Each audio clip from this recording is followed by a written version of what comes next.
ಒದಗಿಸುವ ತಂತ್ರಜ್ಞಾನಕ್ಕೆ ಆದ್ಯತೆ ನೀಡಲಾಗುತ್ತಿದೆ. ರಾಜ್ಯ ಸರ್ಕಾರವು ಎಲ್ಲ ಪ್ರದೇಶಗಳಿಗೆ ನೀರೊದಗಿಸುವ ಯೋಜನೆಗಳ ಅನುಷ್ಠಾನಕ್ಕಾಗಿ ಪ್ರತಿ ವರ್ಷವೂ ಹೆಚ್ಚು ಕಡಿಮೆ 1500ರಿಂದ ಸುಮಾರು 2000 ಕೋಟಿ ರೂಪಾಯಿಗಳನ್ನು ವೆಚ್ಚ ಮಾಡುತ್ತಿದೆ. ಆದರೂ ನಿರೀಕ್ಷಿತ ಮಟ್ಟದಲ್ಲಿ ಯಶಸ್ಸು ಪಡೆಯಲು ಸಾಧ್ಯವಾಗುತ್ತಿಲ್ಲ. ರಾಜ್ಯದ 9,50,360 ಹೆಕ್ಟೇರು ಪ್ರದೇಶಕ್ಕೆ ಕಾಲುವೆಗಳಿಂದಲೂ 4,27,483 ಹೆಕ್ಟೇರು ಪ್ರದೇಶಕ್ಕೆ ಬಾವಿಗಳಿಂದಲೂ 3,27,040 ಹೆಕ್ಟೇರು ಪ್ರದೇಶಕ್ಕೆ ಏತ ನೀರಾವರಿಯಿಂದಲೂ ನೀರೊದಗಿಸಲಾಗುತ್ತಿದೆ. ಸರ್ಕಾರವು ಈ ಸವಾಲನ್ನು ಇನ್ನಷ್ಟು ಸಮರ್ಥವಾಗಿ ಎದುರಿಸುವ ಸಲುವಾಗಿ ಕರ್ನಾಟಕ ನೀರಾವರಿ ನಿಗಮವನ್ನು ರೂಪಿಸಿದೆ.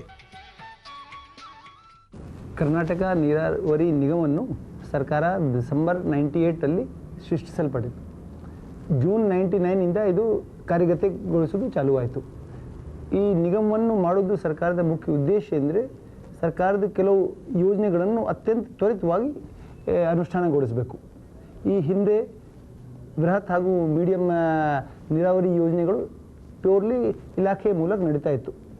ಮುಖ್ಯವಾಗಿ ಹಣಕಾಸು ತೊಂದರೆ ಇದ್ದರಿಂದ ಈ ಯೋಜನೆಗಳು ಬಹುತೇಕ ವರ್ಷಗಳಿಂದ ಅನುಷ್ಠಾನದಲ್ಲಿ ಇದ್ದರೂ ಸಾಕಷ್ಟು ಪ್ರಗತಿ ಆಗ್ತಾನೇ ಇರಲಿಲ್ಲ. ಈಗ ಈ ನಿಗಮವನ್ನು ಸೃಷ್ಟಿಸಿದ್ದರಿಂದ ಏನಾಗಿದೆ ಅಂದರೆ ಹಣಕಾಸು ತೊಂದರೆ ಇಲ್ಲ, ಕ್ವಿಕ್ ಆಗಿ ಟೆಕ್ನಿಕಲ್, ಅಡ್ಮಿನಿಸ್ಟ್ರೇಟಿವ್, ಫೈನಾನ್ಷಿಯಲ್ ಎಲ್ಲ ಡಿಸಿಷನ್ಗಳು ಆಗ್ತವೆ. ಆದ್ದರಿಂದ ಈ ಯೋಜನೆಗಳಿಗೆ ಅತ್ಯಂತ ಅನುಕೂಲ ಆಗಿದೆ.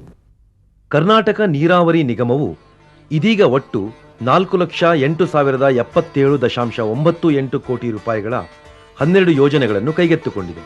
ಅವುಗಳೆಂದರೆ ಘಟಪ್ರಭಾ, ಮಲಪ್ರಭಾ, ಹಿಪ್ಪರಗಿ, ಮಾರ್ಕಂಡೇಯ, ಹರಿನಾಲ, ತುಂಗಾ ಮೇಲ್ದಂಡೆ, ಸಿಂಗಟಲೂರು, ಭೀಮ ಏತ ನೀರಾವರಿ, ಗಂಡೋರಿ ನಾಲಾ, ತುಂಗಾ ಏತ ನೀರಾವರಿ, ಕಳಸ ಮತ್ತು ಬಂದೂರು ನಾಲಾ ತಿರುವು ಯೋಜನೆಗಳು.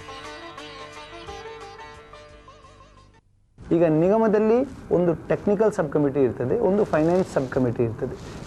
ಚೀಫ್ ಇಂಜಿನಿಯರ್ ಮಟ್ಟದಲ್ಲಿ ಯಾವುದು ಟೆಕ್ನಿಕಲ್ ಡಿಸಿಷನ್ಸ್ ಅವರ ಮಿತಿಯಿಂದ ಮೇಲೆ ಇರ್ತದೆ. ಈ ಹಿಂದೆ ವ್ಯವಸ್ಥೆಯಲ್ಲಿ ಸರ್ಕಾರಕ್ಕೆ ಹೋಗ್ತಾ ಇತ್ತು, ಸರ್ಕಾರದಲ್ಲಿ ಡಿಸಿಷನ್ ಆಗಬೇಕಾಗ್ತಾ ಇತ್ತು. ಆ ಟೆಕ್ನಿಕಲ್ ಡಿಸಿಷನ್ಗಳು ಈಗ ಟೆಕ್ನಿಕಲ್ ಕಮಿಟಿ ಮುಂದೆ ಬರುತ್ತವೆ.